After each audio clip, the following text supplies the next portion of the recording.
எங்கள் சித்தி ஒருத்தவங்க இருக்காங்கங்க. அவங்க கட கட கட கட கடன்னு எல்லா வேலையும் முடிச்சுடுவாங்க. எப்படின்னா, தூங்கி எழுந்திரிச்ச உடனே கட கட கடன்னு வீடெல்லாம் பெருக்கிறது, பாத்திரம் கழுவுறது, வாசல் தெளிக்கிறது, கோலம் போடுறது, டக்கு டக்கு டக்கு டக்குன்னு பிரேக்ஃபாஸ்ட்டு கண்டிப்பாக டெய்லிங்க. நான் 10 வயசு குழந்தையிலேருந்து இப்போ வரைக்கும் பார்க்குறேன். எனக்கும் கல்யாணம் ஆகி குழந்தைங்களாம் வந்தாச்சு.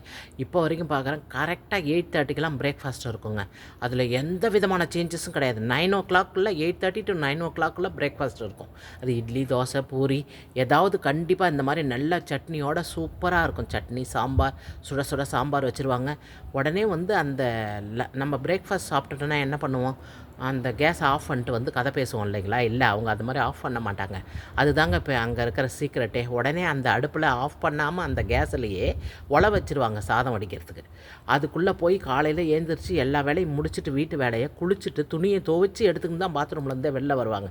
வரும்போதே அந்த துணியெல்லாம் காய போட்டு அப்படியே செடியில் பூ பறிச்சுன்னு போய் சாமிக்கு ஒரு ஆரத்தியை போட்டுட்டு ஒரு நெய்வேத்தியத்தை பண்ணிவிட்டு அப்படியே பிரேக்ஃபாஸ்ட்டு செஞ்சுட்டு அப்படியே அடுப்பில் உலையை போட்டு அப்படியே சாதம் வடித்து 12 to 1 மணிக்குள்ளே 12:30 to 1 மணிக்குள்ளே டானு லஞ்சு ரெடியாக இருக்கும். எப்போவுமே அப்பையிலேருந்து இன்ன வரைக்கும் 75 இயர்ஸ் ஆகுது அவங்களுக்கு. தனி ஆளாக 2 ஒரு பொண்ணு ஒரு புள்ள அவங்களுக்கு. ஆனால் யாரையும் பொண்ணெல்லாம் வேலைலாம் இடவே மாட்டாங்க. எந்த வேலையும் யார் செய்வாங்கன்னு எக்ஸ்பெக்ட் பண்ணவே மாட்டாங்க. நாங்கள் போயிருந்தாலும் அவங்க வீட்டுக்கு இந்த வேலை செய் அந்த வேலை செய்யன்னு சொல்ல மாட்டாங்க. மிஞ்சி போனால் வெங்காயம் உரி, பூண்டு உரின்னு அந்த மாதிரி சின்ன வேலை தான் சொல்லுவாங்க. அதுவே ஆச்சரியந்தான். அவங்களே எல்லாத்தையும் செஞ்சுருவாங்க. கடகடன் டானு கையில் கொண்டு 12:30க்கெலாம் சாப்பாடு கொடுப்பாங்க. ஒரு குருமா, ஒரு சாம்பார், ஒரு ரசம், ஏதோ ஒன்று டக்கு டக்கு டக்கு டக்குன்னு செஞ்சுருவாங்க. செஞ்சு கொடுத்துருவாங்க. அதுக்கப்புறம் கேஸ் ஆஃப் பண்ணிட்டு அந்த இடத்தெல்லாம் அப்போவே தொடச்சி பாத்திரம் சிங்கில் போட்டுட்டு உடனே போயிட்டு கொஞ்சம் நேரம் டிவி சீரியல்லாம் பார்ப்பாங்க. அந்த மத்தியானம் லஞ்சு முடிச்சுட்டு ரெஸ்ட் எடுக்கிறது தான். உடனே திருப்பி 3:00 ஆரம்பித்தாங்கன்னா திருப்பி தெருவு பெருக்கி கோலம் போட்டு உடனே காஃபி போட்டு 5 மணிக்கெலாம் காஃபி இல்லை டீ வந்துடும். அது கூட ஏதாவது ஒரு ஸ்நாக்கை கொடுத்துட்டு மறுபடியும் 8 மணிக்கெலாம் டின்னர் வந்துடுங்க. அதே மாதிரி அந்த துணியை எடுத்துகிட்டு அந்த கேப்பில் மடித்து வச்சுருவாங்க. காஞ்சிரும், துணியை எடுத்துகிட்டு மடித்து வச்சுருவாங்க. வருஷம் தவறாமல் வத்தல் போடுவாங்க.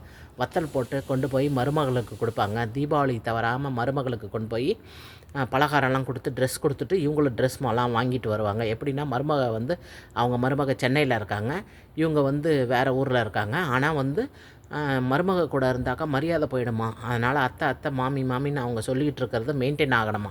அதனால் எப்போயாவது போயிட்டு பார்த்துட்டு வரதோடு சரி. அப்படி தான் ஃபங்க்ஷன்னா மீட் பண்ணுறது அந்தோடு சரி.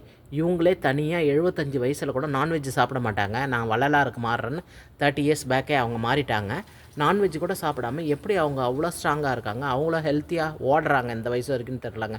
அவ்வளோ எதுக்காக சொல்ல வரேன்னா, அந்த மாதிரி நம்ம வேலையை கடன்னு நம்மளே செஞ்சுக்கிறது. நம்மளே சோம்பேறித்தனமாக நம்மளாம் அப்புறமா லஞ்சு செஞ்சுக்கலாம், 3 மணிக்கு ஒரு நாளைக்கு சாப்பிடுவோம். சாட்டர்டே சண்டேவாக இருந்தால் லேட்டாக எழுந்திருப்போம். அதெல்லாம் எதுவுமே கிடையாது. எந்த சாட்டர்டே சண்டேவாக இருந்தாலும் ஒரே டைமுக்கு எழுந்திருப்பாங்க. அதை இத்தனை வருஷமாக அவங்க ஃபாலோ பண்ணுறது தான் பெரிய ஆச்சரியம். அதுலேருந்து என்ன தெரியுதுன்னா, நம்மளும் அந்த மாதிரி ஃபாலோ பண்ணால் அந்த மாதிரி ஹெல்த்தியாக சூப்பராக இருக்கலாம்னு தோணுது. இன்னொரு உண்மை ஸ்டோரியோட உங்களை சந்திக்கிறேன். தேங்க்யூ.